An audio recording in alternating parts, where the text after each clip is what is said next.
اللہ رب العزت نے انسانوں کی ہدایت اور رہنمائی کے لیے احمد مجتبی محمد مصطفیٰ جناب رسول اللہ صلی اللہ علیہ وسلم کو مبعوث فرمایا۔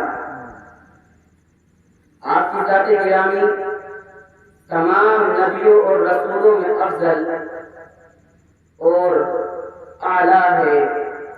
آپ کا مقام سب سے بلند و بالا ہے۔ آپ خیر البشر ہیں، آپ سید الانبیاء ہیں، آپ سید المرسلین ہیں، آپ تمام نبیوں اور رسولوں کے سردار ہیں۔ آپ جس شہر میں تشریف لائے وہ شہر تمام شہروں میں افضل۔ آپ جس سال تشریف لائے وہ سال تمام سالوں میں افضل۔ آپ جس مہینے میں تشریف لائے وہ مہینہ تمام مہینوں میں افضل۔ آپ جس دن تشریف لائے وہ دن تمام دنوں میں افضل۔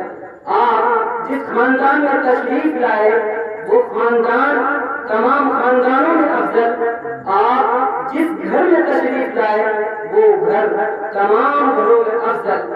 آپ جو کتاب لے کر آئے وہ کتاب تمام کتابوں میں افضل۔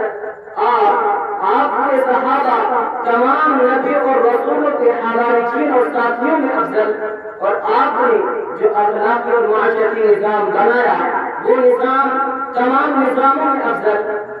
الغرض آپ کی ذاتی زندگی ہو یا خاندانی زندگی، انفرادی زندگی ہو یا اجتماعی زندگی، اخلاقی زندگی ہو یا معاشرتی زندگی، حسن و جمال اور اخلاق کریمانہ سے مزین ہے۔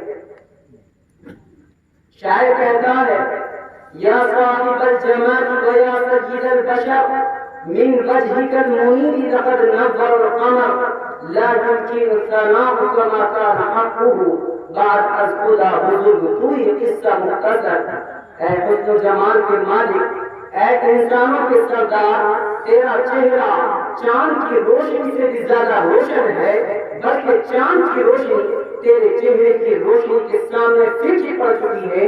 اور نبی پاک صلی اللہ علیہ وسلم تعریف کرنا جیسا کہ آپ کا حق ہے ویسا ممکن ہی نہیں، بلکہ آخر میں یہی کہنا پڑتا ہے خدا وحدہ لا شریک کے بعد اگر کوئی ذات ہے تو میرے اور آپ کے نبی جناب محمد رسول اللہ صلی اللہ علیہ وسلم کی ہے۔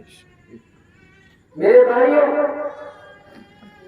رسول پاک صلی اللہ علیہ وسلم نے دنیا میں زندگی گزارنے کا اور معاشرتی زندگی گزارنے کا جو طریقہ بتایا ہے اس کی بنیاد آپس کی ہمدردی اور خیرخواہی پر ہے۔ اسلام اور مدنی معاشرے کا مطلب یہ ہے کہ لوگ آپس میں مل جل کر رہیں، آپس میں پیار و محبت کو بانٹیں، ہمدردی اور خیرخواہی کے معاملات کو فروغ دیں، عدل و انصاف قائم کریں، نیکی اور برائی میں ایک دوسرے کا ساتھ دیں، الغرض کسی کو کسی سے تکلیف نہ پہنچے۔ چنانچہ ارشاد نبوی صلی اللہ علیہ وسلم ہے عن عبد الله بن عمرو رضي الله عنهما عن النبي صلى الله عليه وسلم قال المسلم من سلم المسلمون من لسانه ويده رواه البخاري ومسلم۔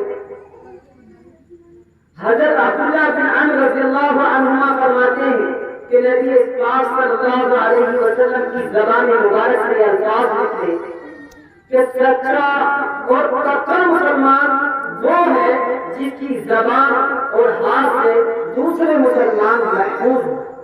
ایک اور روایت میں آتا ہے ایک شخص نے آ کر اللہ کے نبی صلی اللہ علیہ وسلم سے پوچھا ایّ المسلمین خیر، یعنی کون سا مسلمان سب سے بہتر ہے؟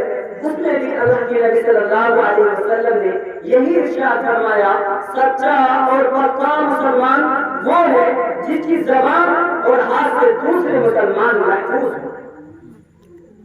اللہ کے نبی صلی اللہ علیہ وسلم پڑوسی کے سلسلے میں ارشاد فرماتے ہیں عن ابي هريره رضي الله عنه قال قال رسول الله صلى الله عليه وسلم من كان يؤمن بالله واليوم الاخر فليكرم جاره او فليحسن جاره رواه مسلم. حضرت ابو ہریرہ رضی اللہ تعالی عنہ سے روایت ہے کہ اللہ کے نبی صلی اللہ علیہ وسلم کی مبارک اللہ کے نبی صلی اللہ علیہ وسلم نے فرمایا کہ جو بھی شخص اللہ پر ایمان رکھتا ہو اور یوم آخرت پر ایمان رکھتا ہو، یعنی اسے یہ یقین ہو کہ مرنے کے بعد زندہ ہونا ہے اور اسے اپنے حساب و کتاب دینا ہے، آخرت قائم ہوگی، تو اس کو چاہیے کہ وہ اپنے پڑوسی کے ساتھ حسن سلوک کا معاملہ رکھے اور اپنے پڑوسی کا خیال رکھے. دوسری روایت میں آتا ہے وَلَا يَحْجِجَاهُ، اپنے پڑوسی کو تکلیف نہ پہنچائے.